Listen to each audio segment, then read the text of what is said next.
I never understood why a family member couldn't get out of bed for days, or why someone would be yelling or uncontrollably shaking. Those behaviors were never explained. Individuals would just be pushed out of public view for a period of time before they would come back to be part of the family. So I grew up in a household that was made up by Italian heritage and Colombian heritage. But I lived in Colombia for 12 years. And I noticed family members would have difficulty getting out of bed or would behave in a way that was not common or was upsetting to small children. When we would ask what happened to X family member that we hadn't seen in a while, we would be given different explanations. They went on a trip, or they're living in another city.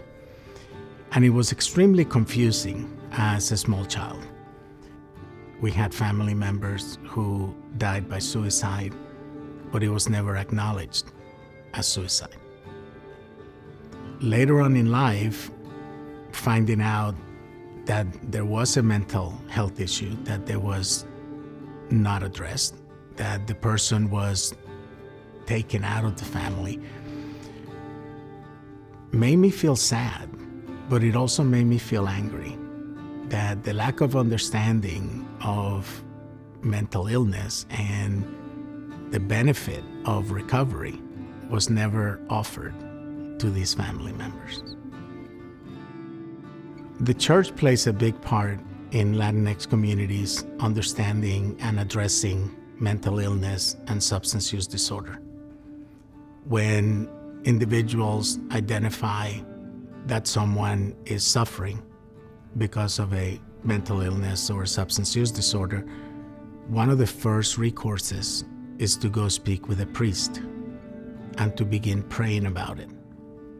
And there is a strong belief that praying about it will take care of it. And often the person who is suffering will go undiagnosed or misdiagnosed or be taken away from public view. So faith plays a big role in wanting the person who is suffering to stop suffering, but it does not really address the problem. So the turning point for me and dedicating my life to working in this field and helping others came with my own personal recovery. I became a clinician because of my own troubles with alcohol and drugs when I was in college. I was blessed enough to find treatment at age 21 in the United States. I fell in love with counseling during my early recovery when I was volunteering at a counseling center. I was witnessing the miracle of individuals getting better, reclaiming their life.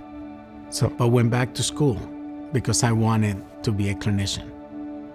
Early on, friends here started to tell me that there were no services for individuals who spoke Spanish and were not fluent in English.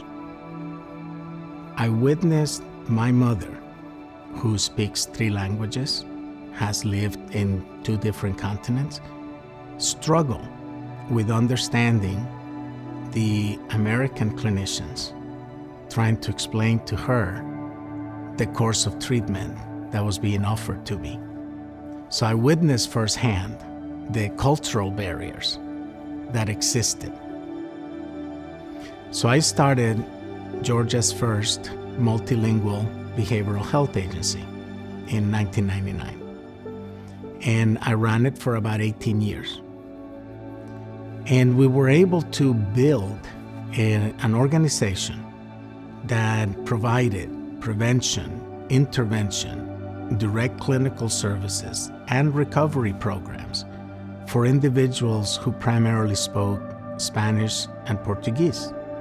So we focused on the Latinx community, beginning with kids at age 3 with play therapy, all the way to older adults.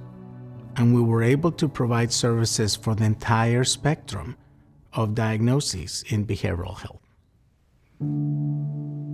I found NAMI because I have been extremely blessed with heroes being put in front of me since I started this work.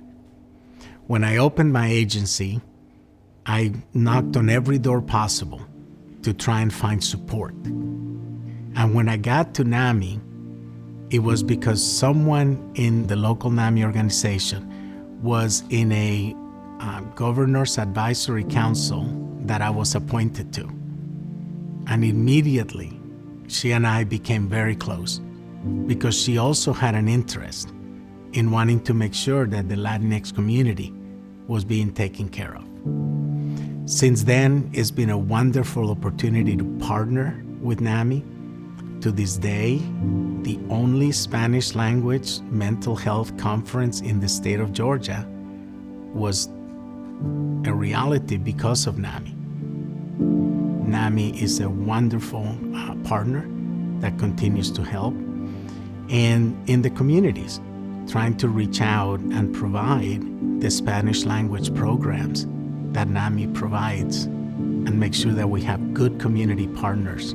Today, we're also seeing faith play a recovery role, not only individually, where someone can rely on their faith to sustain their recovery, to maintain recovery, but also in the community, where pastors and priests and preachers are now understanding better what the person needs. And we often see referrals coming from the faith community to counseling centers in Latinx communities. I walk the NAMI walk for my family members who died by suicide, who did not have the opportunity to recover, but also to demonstrate that when thousands of individuals come together for a single cause, we can make the opportunities available for everyone to have a happy, successful life. Funds from the NAMI Walk support the free programs that NAMI offers, including programs in Spanish for Latinx communities. Mental health for all means to me that an individual is going to have the opportunity to access the services, the education, and the supports needed for them to live a happy, successful life. With NAMI, you're not alone. Con NAMI, tú no estás solo.